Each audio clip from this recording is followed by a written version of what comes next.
Fabiano from Your Instructional Designer, and I'm here today with Yolanda Fraction on Learning Pro Intros. Yolanda, can you tell me a little bit more about who you are and what you do? Yes, hi. I'm very glad to join you. Thank you so much for the invitation. Of course. So, I am currently the director of training at the Congressional Hunger Center that's based in Washington, D.C. I also have my own sole entrepreneurship.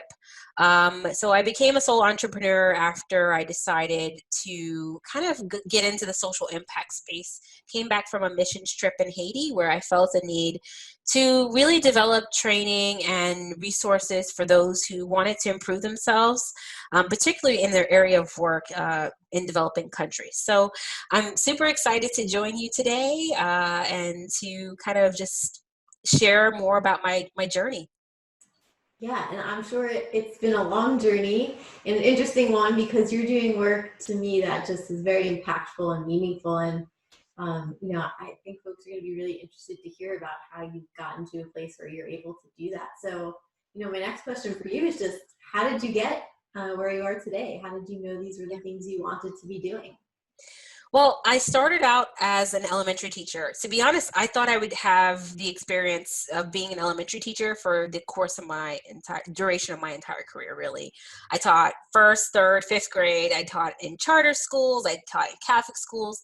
And after I kind of saw that I was impacting youth at the local level, I realized I wanted to scale up and I wanted to scale my work. And so I decided to go into AmeriCorps. I became an AmeriCorps alumna.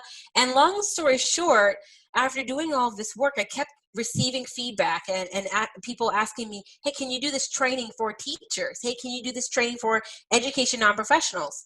Or not-for-profit professionals. And so this led to me doing training for a very small stipend. At the time, I guess I was a sole entrepreneur. And so I said to myself, well, okay, I guess people think that I'm good at this thing. So maybe I should codify this and make something of these skills. And so I went back to school and I received a graduate degree in adult organizational learning, which led to a career change. I decided, hey, I want to make sure that I am not just working on at a local level. I want to work at the global level, helping people to be their best self with a focus on those who are ending hunger, ending poverty, those who are working to make sure that those in developing countries have what they need. And you took that literally because your organization does global work. Yes, Sure. I'm very blessed and lucky to have worked at the governor's office. So prior to this job, I worked under Governor Larry Hogan in Maryland at the Office of Service and Volunteerism, and I was their training manager there. And so it's just great how I've had so many opportunities to work at the state level and going back to globally. I mean, it's just a great thing to be able to work with global international development professionals and those who are helping to create lasting change. And I'm sure they're also really thankful for your guidance. And it's so interesting to me because most of the people I talk to, myself included, we took these sort of backwards routes into instructional design, and you have that formal training, which is, how do you feel like that gave you a different look or a different perspective on the work you're doing? Definitely, for sure. I mean, with child development, psychology, with that background, they call that I guess, the pedagogy to the andragogy, learning about Malcolm Knowles and all those different theories of learning and Piaget. And it's just there's so many people. And I still think that, yes, you can learn that on your own. For me, I love learning theories. I love the science behind learning. I'm big on learning in the brain. And so I thought it was a great opportunity to be able to step into something and receive knowledge as well as experience because I had a graduate internship at the American Lung Association. So I think for me, looking back at my career, Nicole, it really was one of those things where I said, I want to be a reflective practitioner. I want to formalize this. And now I'm thinking about my PhD. So I'm looking at, programs where I can do that work. But, I think for me as a lifelong learner, there's just something beautiful about being in a community of learning professionals where I say iron sharpens iron. We do. We have a great community. And yeah, that's really interesting. Those names are definitely familiar to me, but again, backwards roots. So it's interesting that you got there. Yeah. So what I guess I'd love to know more about too. You're working in this government space. I guess, what do you think might be really significant or really important to people who want to work in like that government or nonprofit space that maybe, isn't the same for folks who are doing corporate or Right. academic work? Right. Yeah. If I'm completely transparent, there are days where I say, oh man, the salary, or oh man, the benefits. And if we're just being authentic, we would just be transparent with that. I mean, you're going to have a different way of life, perhaps. For me, I've always been motivated by my purpose, by my deep why. And my deep why is that I live every single day to make a difference in this world and help people become their best self. It's very simple for me. That's my why. And so for me, uh, even though I definitely see the benefit of being in corporate America, and I have been successful at being a management consultant and a learning and development consultant, this is a unique opportunity, especially right now, Nicole, with COVID and the racial injustices that we've seen. I work in a nonprofit or a space where every day I come to work and I say, I'm developing leaders who are helping to end hunger. I'm developing leaders who are helping to end racial injustice. So, for a person like me, I'm a strong ENFJ on the Myers-Briggs type indicator. I've got to help people. And not that people in corporate America don't help people, but for me, one of my whys is the social impact piece. And so I kept finding myself when I was in corporate America saying, oh, let me work with CSR. And so I did a lot of work with corporate social responsibility. I did a lot of work with the chief diversity officer and D&I. So this is just maybe it's not my forever. I don't know. But at least for right now, I am cultivating my own learning and development capabilities and fulfilling my own purpose.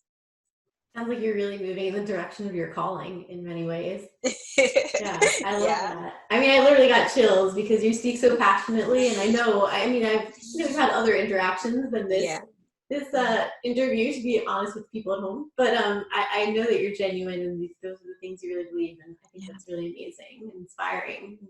Definitely a nudge for all of us to maybe do more, even if we're in corporate, right? To do more and to think more Yes, about our impact on those yes. around us. Yes, there's opportunities everywhere, Nicole. And when I was in corporate America, some people have like a day of learning or, there are opportunities. And I think sometimes you have to look for the opportunities. But regardless of what industry you're a learning professional. You can work across departments. You can ask your COO or CEO to do an initiative. So just search for those opportunities. Well, I feel like you've given us a ton of great advice already, but I'm going to ask you anyway. If you had to give like one really great piece of advice to folks who are new or thinking about joining the learning industry, or who maybe even those who want to get something that's in the nonprofit or government space, what advice would you give them? Yeah. I think about this a lot because I work with fellows and I help them to map out their career journey. For me, as I look back, I'm 34 now. I'm a mid-career professional, and I look back a lot. I guess it's what you do, get older and you look back. And the advice I would give to my younger self is just trust yourself. Lean into the fact that your path that you think will happen may not happen, and that's okay. That's okay. I would give myself more grace. The fact that it didn't work out as planned. And I tell people, hey, I'm not always proud of the fact that I've had in 12 years perhaps 4 or 5 gigs. However, I can promise you I've learned in every single opportunity that I've been in. So just trust yourself, lean into your authentic self, and the more you do that, you will find yourself fulfilled and filled up because you are doing what you are uniquely supposed to be doing. I love that. That is great advice. We all make mistakes. Regardless of age, we are all making mistakes. We are. Okay. So before I let you go, is there anything else that you are hoping to share with the folks who are watching? Right now is a unique time in our country's history. And as someone who's passionate about social change, I just want to encourage people to continue to have conversations, to continue, if you're a learning and development professional, continue to find ways to build bridges. I think in this time, that's the last thing I probably would want to leave people with, is that we're all in this together. And as learning and development professionals, it's good to unlearn just as much as we learn. And so figure out what you need to unlearn just as much as we have to figure out what we need to learn. Those are great points to leave with.